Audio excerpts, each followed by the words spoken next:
My son laid a hand on me inside my own kitchen. The next morning, I served him breakfast and justice. My name is Gloria Hayes. I'm 62 years old, and I'm a retired school principal. 3 days ago, my 28-year-old son Marcus put his hands on me in my own home. Shoved me so hard, I hit my head on the kitchen cabinet and got a black eye and bruised ribs. And you know what I did that night? Nothing. I stayed quiet. Let him think he'd won. Let him think he'd finally broken me. But the next morning, I served him his favorite breakfast. Pancakes, eggs, bacon. And while he was eating, I served him something else. Consequences he'd never forget. This is my story, and I need to tell it because too many mothers are living this same nightmare right now. Too many women are being abused by the sons they raised. The sons they sacrificed everything for. And they're staying silent because they're ashamed. Because society tells us that admitting your child turned into a monster means you failed as a parent. I'm here to tell you that's a lie. Sometimes you do everything right and your child still chooses to be wrong. Let me take you back. Back to who I was before that kitchen. Before the attack. Before I finally opened my eyes to what my son had become. I raised Marcus alone. His father died when Marcus was 5 years old. Heart attack. Sudden. Devastating. I was 34 years old with a kindergartner and no life insurance because we were young and thought we had time. I worked 2 jobs for 15 years. Morning shift as a teacher's aide. Evening shift waitressing at Denny's. I put myself through night school to get my teaching degree, then my master's in education. Worked my way up to principal. Did it all while raising Marcus by myself. I gave that boy everything. Everything I had. Everything I was. Private school because the public schools in our district were failing. Summer camps. Basketball leagues. College tuition. I paid for 4 years at State University. Paid for his apartment. Paid for his books. Paid for everything while he partied and barely graduated with a 2.3 GPA in business administration. After college, Marcus moved back home. Said it was just temporary. Just until he found a good job. Just until he got on his feet. That was 6 years ago. He's 28 now. Still living in my house. Still unemployed. Still making excuses. 2 years ago, Marcus brought home a girl. Shanice. She was 24 then. Pretty. Quiet. Seemed nice enough at first. Marcus said they were serious. Said he loved her. Said she needed a place to stay because her family kicked her out. Could she move in just for a little while?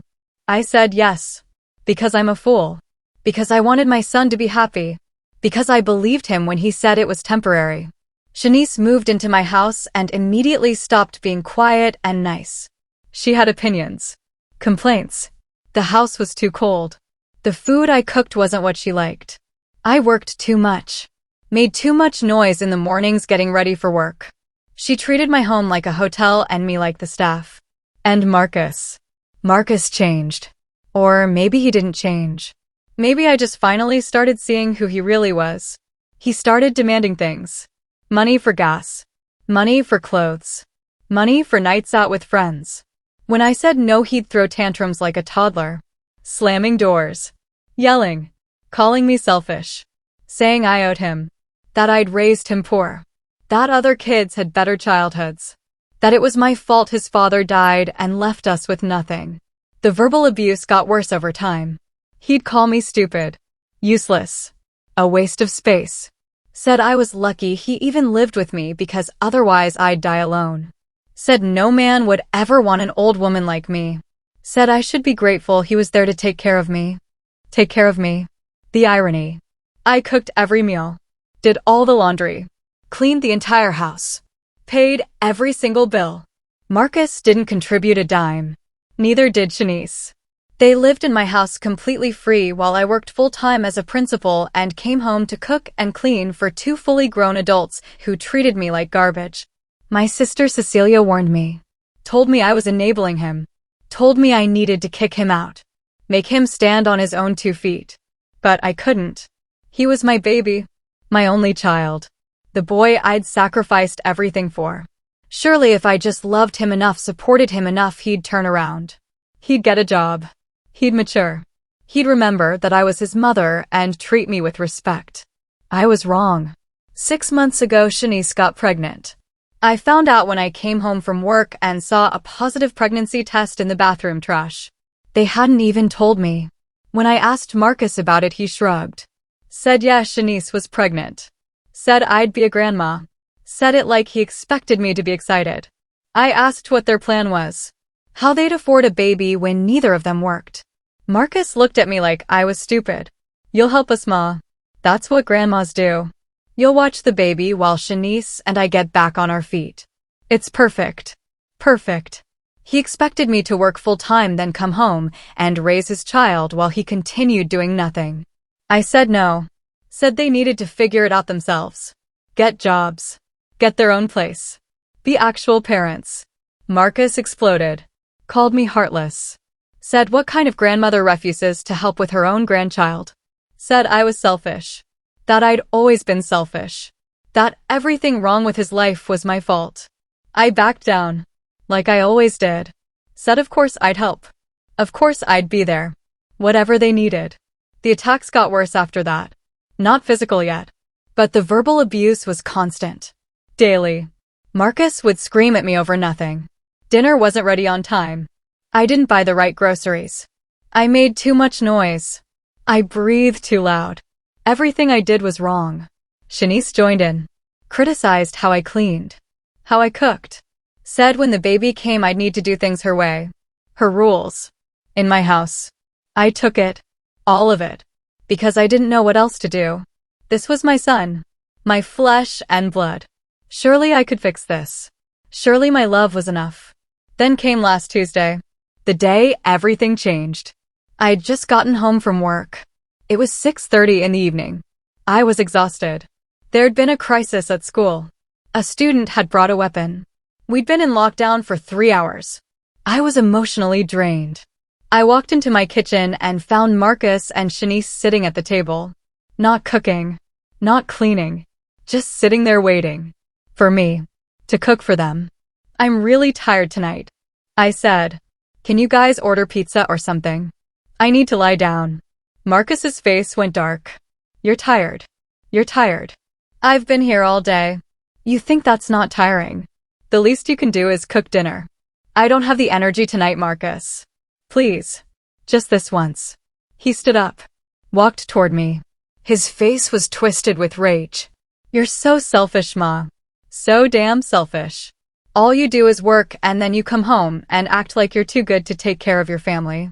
I'm not acting like anything. I'm just exhausted. Then he said it. The thing that made me finally stand up for myself. You know what your problem is. You've been alone so long you forgot how to be part of a family.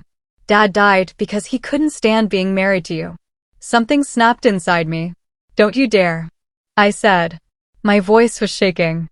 Don't you dare talk about your father like that. Marcus stepped closer. His face inches from mine. Or what, Ma? What are you gonna do? Kick me out? You won't. You're too weak. Too pathetic. You need me here. I need you. I laughed. It was a harsh, bitter sound. Marcus, you don't pay rent. Don't buy food. Don't clean. Don't do anything. I don't need you. You need me. His hand shot out. Grabbed my arm. Squeezed hard. You don't talk to me like that. Let go of me. He squeezed harder. I felt bone grinding. You don't get to disrespect me in my own house. This is my house. I said. I pay the mortgage. I pay every bill. This is mine. Not yours. That's when he shoved me. Both hands on my chest. Hard. Violent. I stumbled backward. My hip hit the kitchen counter. I lost my balance. Fell. The back of my head cracked against the cabinet door. Pain exploded through my skull. I hit the floor hard. Felt my ribs crunch. I lay there stunned. Ears ringing. Vision blurry. Tasting blood in my mouth. Shanice was standing by the table. Watching. She didn't move. Didn't help. Didn't even look concerned. Marcus stood over me. Breathing hard. His fists were clenched. For a second I thought he was going to kick me. But he didn't. He just looked down at me with disgust. You shouldn't have made me angry. He said. This is your fault, Ma. All of this is your fault. Then he walked out. Shanice followed him. Left me lying on the kitchen floor bleeding. I don't know how long I stayed there. Maybe 10 minutes. Maybe an hour. Time felt strange. Eventually I pulled myself up. Everything hurt. My head was pounding. My ribs screamed with every breath. I looked in the mirror. My left eye was already swelling, turning purple. My son did this. My son who I'd carried for 9 months. Who I'd rocked to sleep every night. Who I'd worked 2 jobs to support. Who I'd sacrificed my entire life for. He'd put his hands on me, hit me, left me bleeding on my own kitchen floor. And something inside me died. The part of me that kept making excuses for him. The part that kept hoping he'd change. The part that confused enabling with love. That part died. And something else was born. Something cold. Something determined. I cleaned myself up. Took photos of my injuries. Voice recorded a detailed account of what happened with timestamps. Then I went in my room. Got my laptop. Started researching. Making calls.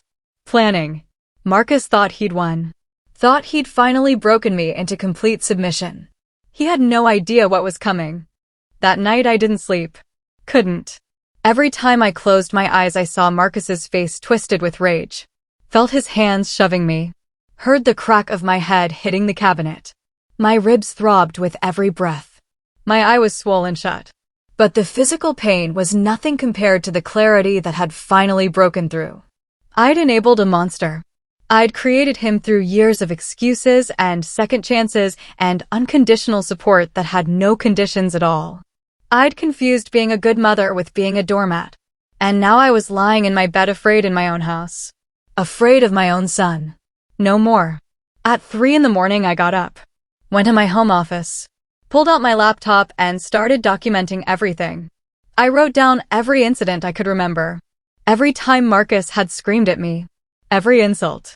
Every demand for money. Every tantrum. I went back through my bank statements. Added up every dollar I'd given him over the past 6 years. The number made me sick. $73,000. Rent he never paid. Food he never bought. Bills I covered. Cash I handed over whenever he demanded it. $73,000 to fund his unemployment and entitlement. I opened my credit card statements next. That's when I found the first surprise. Charges I didn't recognize. Restaurants I'd never been to.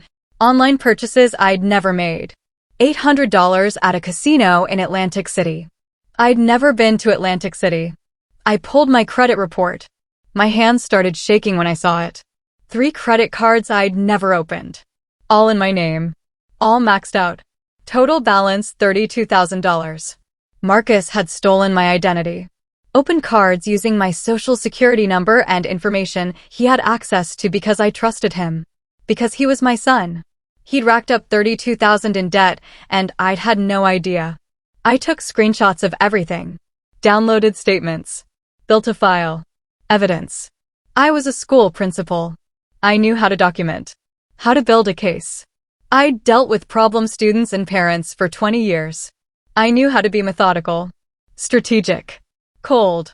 At 6 in the morning, I heard movement upstairs. Marcus and Shanice were awake. I heard the shower running. Heard them talking and laughing. Like nothing had happened. Like Marcus hadn't attacked his own mother 12 hours ago. I got up. Went to the kitchen. Started making breakfast. My body screamed with every movement. My ribs felt like broken glass. But I moved through the pain. Set the table. Made coffee. Cooked bacon and eggs. Put on a performance. When Marcus came downstairs, he looked surprised to see me. Looked at my black eye. Didn't apologize. Didn't ask if I was okay. Just sat down at the table and waited for me to serve him. "Morning, Ma," he said. His voice was casual. Normal. Like he hadn't shoved me to the ground the night before. "Morning, baby," I said. My voice was soft. Submissive. Exactly what he expected. I set a plate in front of him. Smiled. "Your favorite." He looked at me carefully.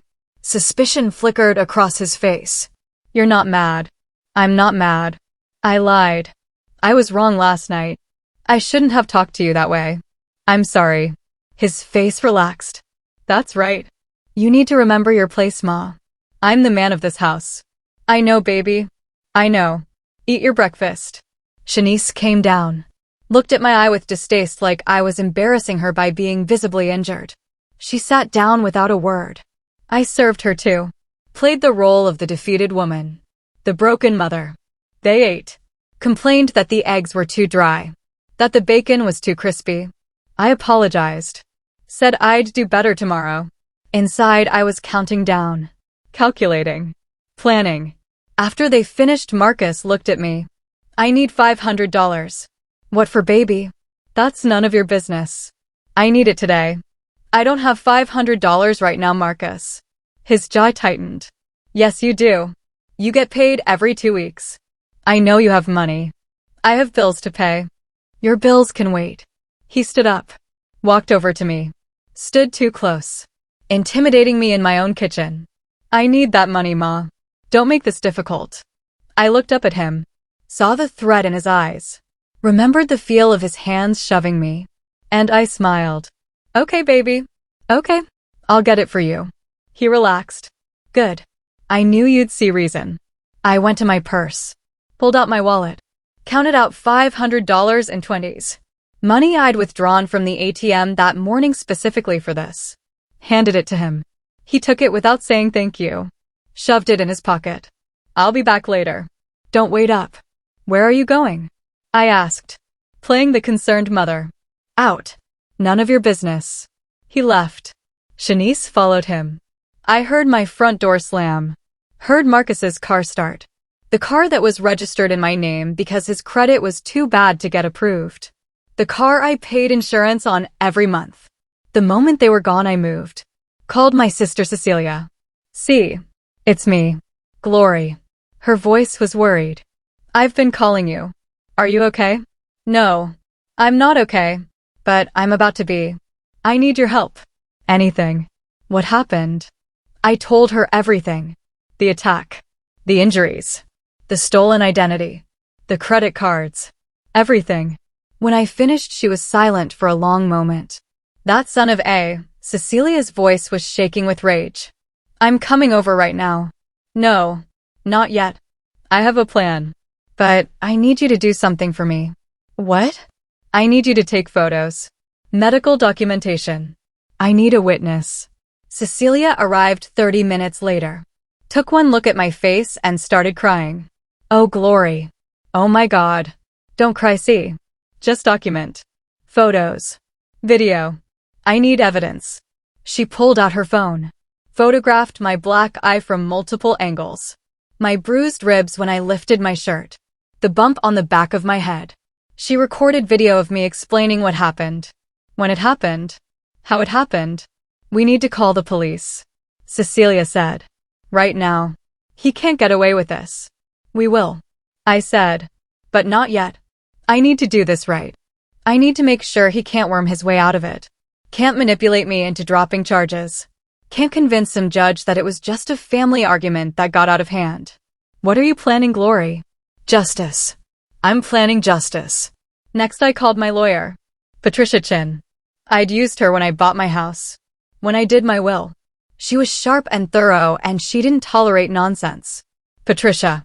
I need to see you today. It's urgent. What's going on, Gloria? I need to evict someone from my house. And I need to press charges for assault and identity theft. Come to my office at noon. Bring all your documentation. I went to Patricia's office with my file. Showed her everything. The photos of my injuries. The credit card statements. The bank records. The evidence of Marcus living in my house rent-free for 6 years. Patricia looked at the photos of my face and her expression went hard. Your son did this. Yes. And you want to press charges?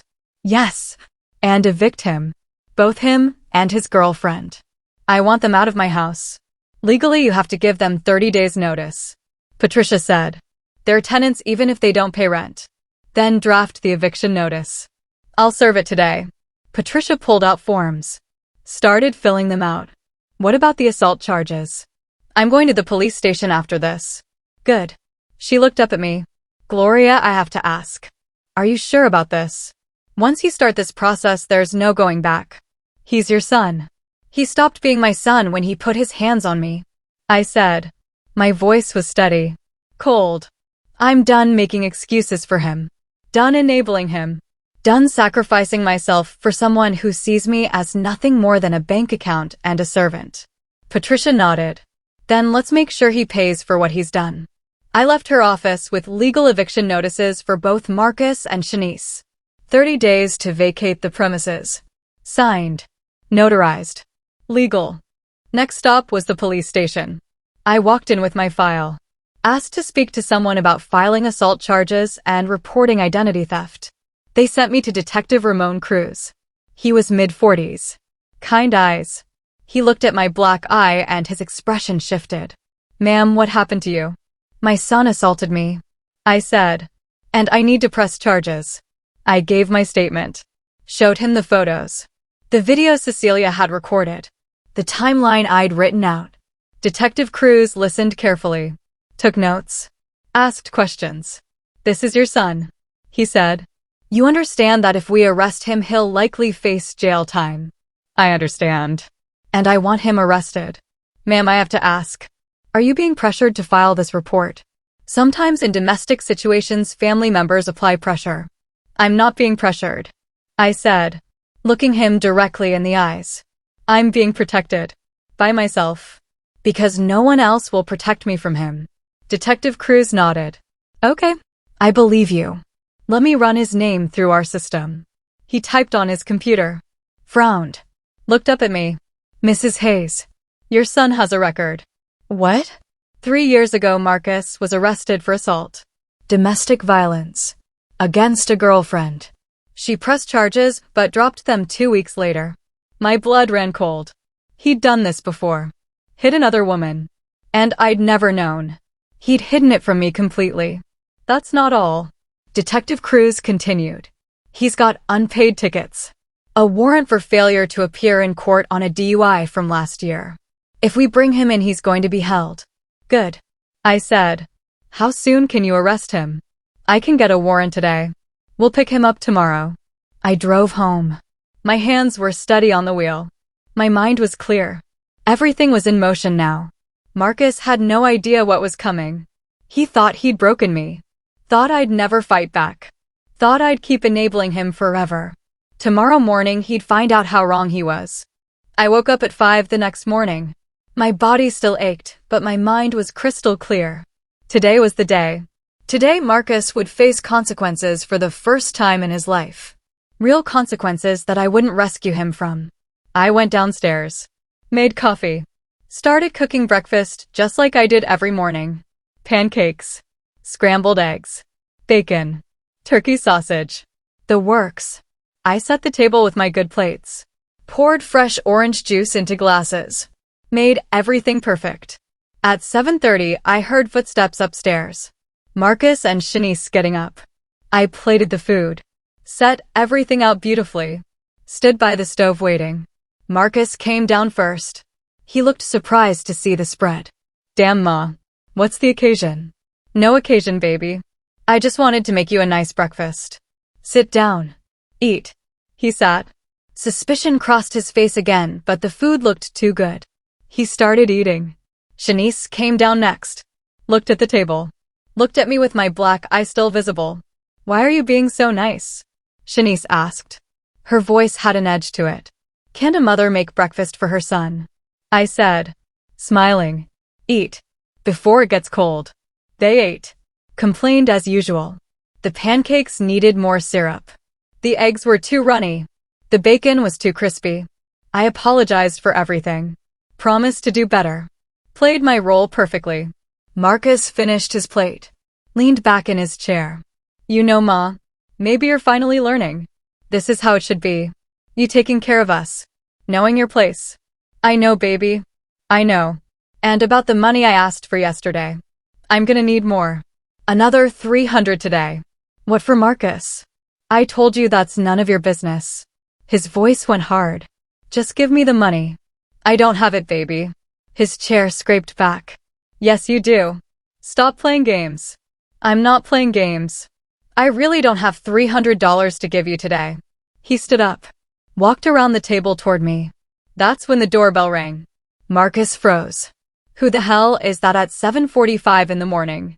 I don't know, I said, my voice innocent. Want me to get it? No. I'll get it. Probably some solicitor. He walked to the front door. I heard him unlock it. Heard it swing open. Then I heard the voice I'd been waiting for.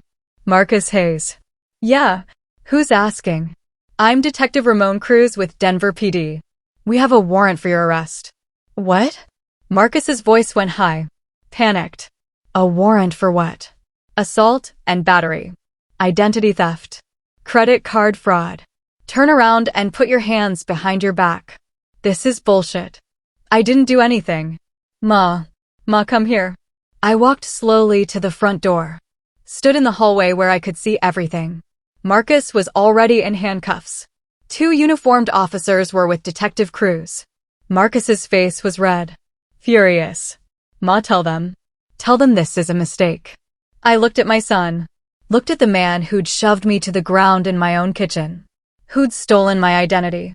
Who'd called me names and treated me like garbage for years. And I said the words I should have said a long time ago. There's no mistake. I'm the one who filed the charges. Marcus's face went white.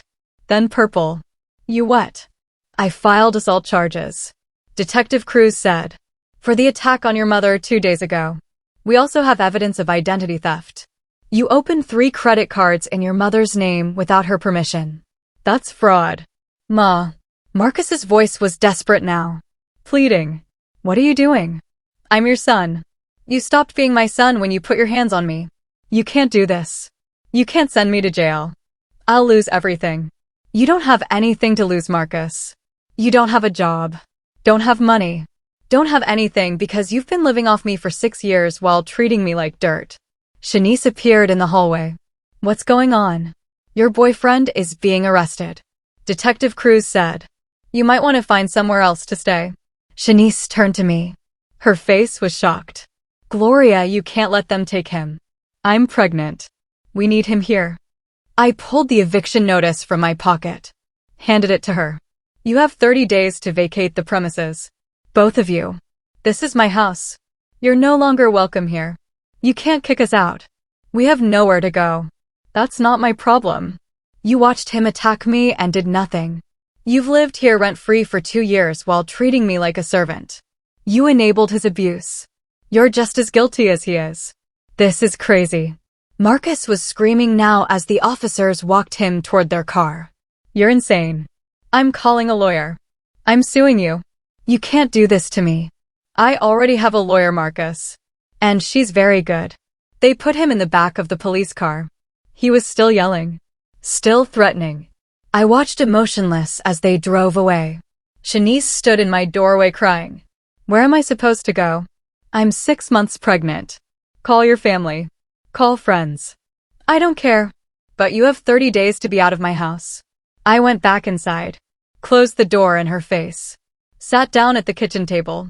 And for the first time in years I felt peace. An hour later my phone rang. Unknown number. I answered.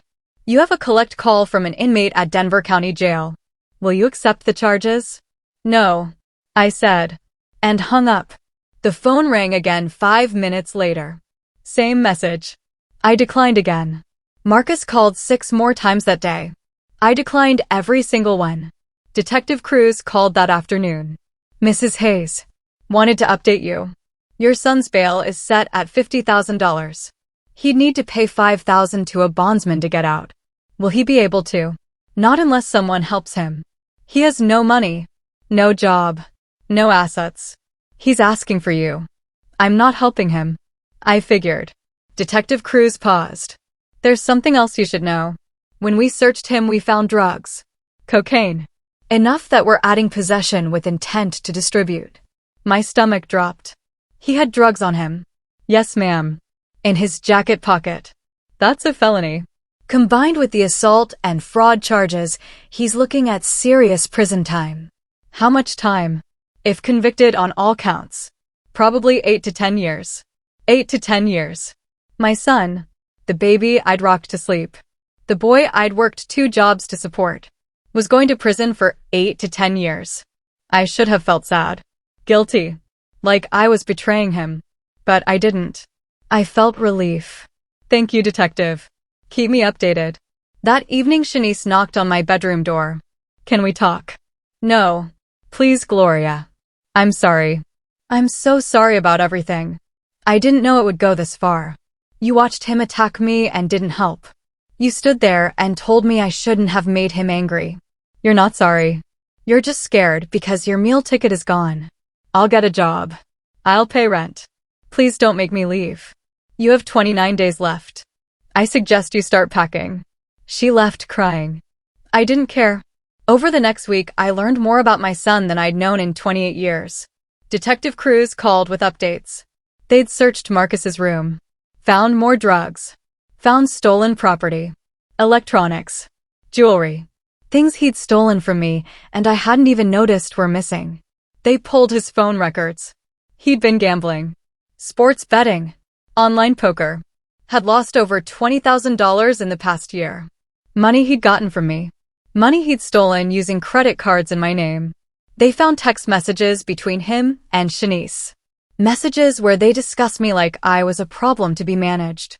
Where they laughed about how stupid I was. How easy I was to manipulate. How they'd keep bleeding me dry until I died and they could inherit the house. Detective Cruz showed me the messages. I read them in his office while he watched my face. I'm sorry you had to see this. He said quietly. Don't be. I needed to see this. I needed to know who he really was.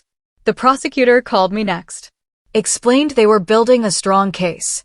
That with my testimony and the evidence they had, Marcus would almost certainly be convicted. Will you testify? She asked. Yes, I'll testify. It won't be easy. His lawyer will try to make you look like a vindictive mother. They'll say you're exaggerating. That it was just a family argument. Let them try. I said.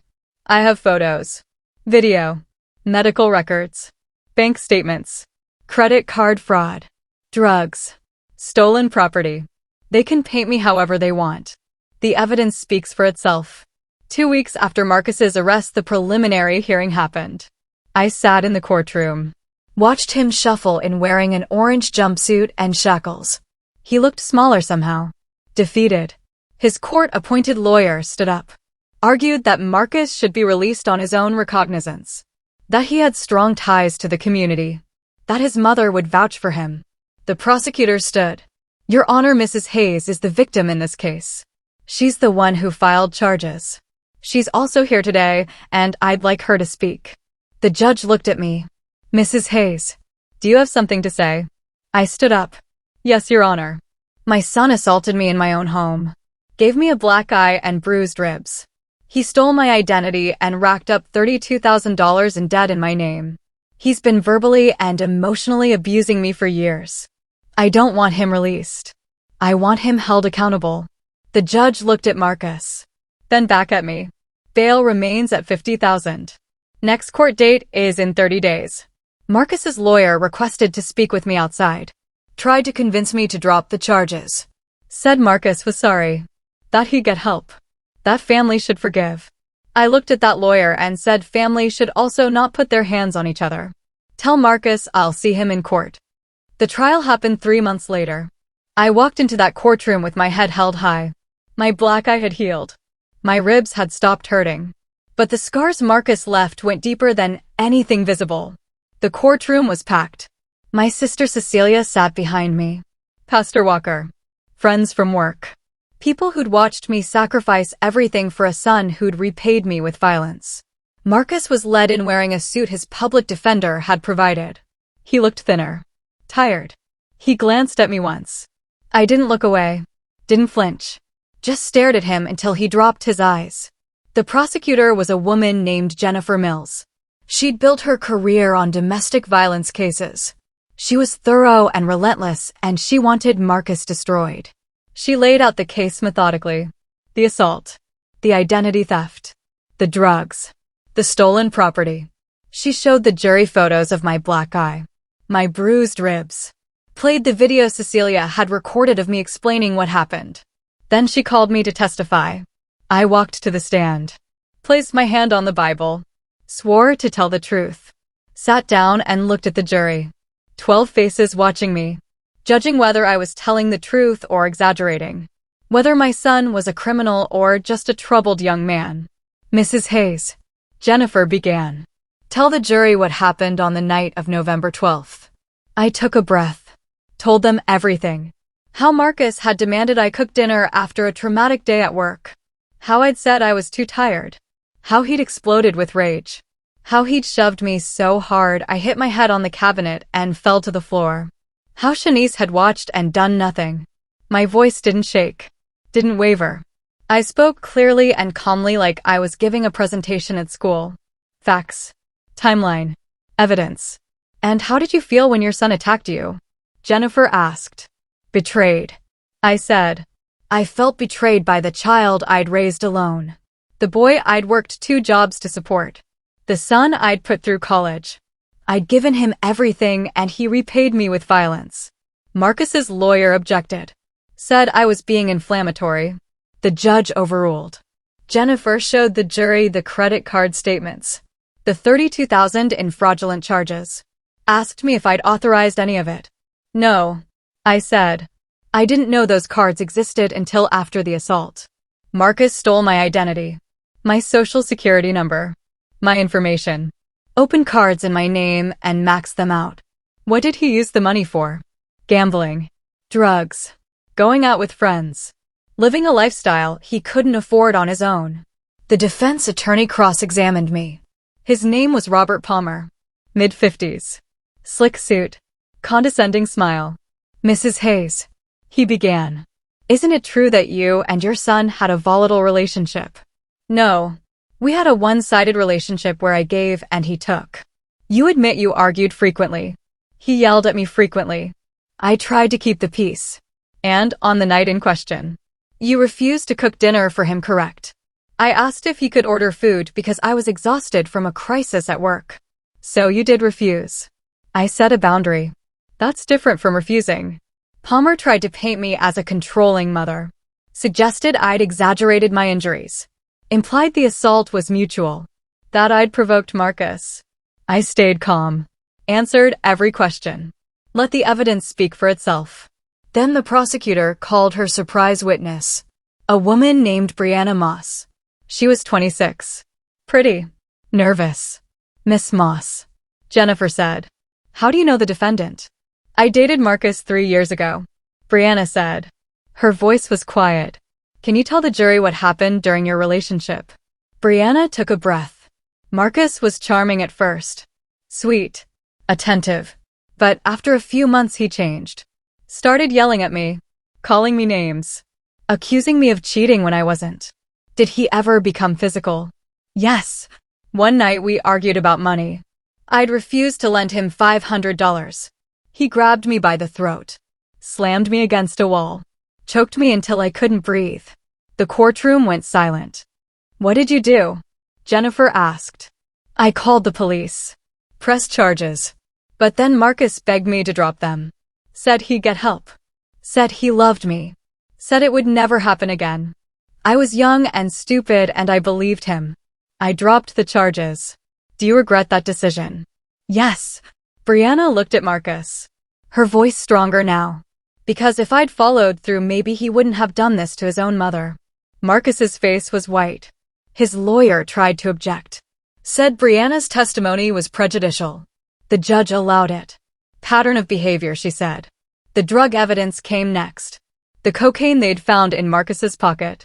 The dealer they'd traced it to. The text messages showing Marcus had been selling to friends. Small amounts, but enough to constitute intent to distribute. The stolen property. Electronics taken from my house. Jewelry. A laptop. Things Marcus had pawned for cash. The financial records showing he'd stolen $73,000 from me over 6 years. Money I'd given him willingly at first. Then money he'd taken through manipulation and guilt. The jury heard it all. Every piece of evidence. Every witness. Every document. Marcus's lawyer put him on the stand. Big mistake. Marcus tried to play the victim. Said he'd been under stress. That he loved his mother. That the assault was an accident. That he'd just been trying to get past me and I'd fallen. Jennifer destroyed him on cross-examination. Mr. Hayes. You claim you were trying to get past your mother, and she accidentally fell. Yes. But according to Shanice Brown's statement to police, you shoved your mother with both hands on her chest. Is that accurate? Marcus stammered. I don't remember exactly. You don't remember assaulting your mother 2 months ago? It wasn't an assault. What would you call it? An accident. Jennifer pulled out the photos of my injuries. A black eye. Bruised ribs. A gash on the back of my head. These injuries look accidental to you. Marcus had no answer. What about the credit cards? Were those accidental too? I was going to pay her back. With what money, Mr. Hayes? You've been unemployed for 2 years. I was looking for work. Were you looking for work, or were you gambling and using drugs? Marcus's face crumpled. Both, he said quietly. The jury deliberated for 4 hours. When they came back, every face was set. Hard. On the charge of assault and battery. How do you find? Guilty. On the charge of identity theft. Guilty. On the charge of credit card fraud. Guilty. On the charge of possession with intent to distribute. Guilty. Guilty on every single count. Marcus collapsed in his chair. Started crying. His lawyer put a hand on his shoulder but said nothing. The judge set sentencing for 2 weeks later. I walked out of that courtroom feeling lighter than I had in years. Sentencing day, Marcus wore the same suit. Stood before the judge with his lawyer. The prosecutor recommended the maximum. 12 years. Marcus's lawyer argued for leniency. Said Marcus had a difficult childhood. That he lost his father young. That he deserved a second chance. The judge looked at Marcus. Then at me. Mr. Hayes. She said. You assaulted your mother. The woman who raised you alone. Who worked multiple jobs to support you. Who paid for your education. Who gave you a home when you were a grown man capable of supporting yourself. You repaid her sacrifice with violence and theft. She paused. You showed no remorse until you were caught. You stole her identity. Racked up debt in her name. Sold drugs. And, when confronted with your behavior, you attacked the one person who'd never given up on you.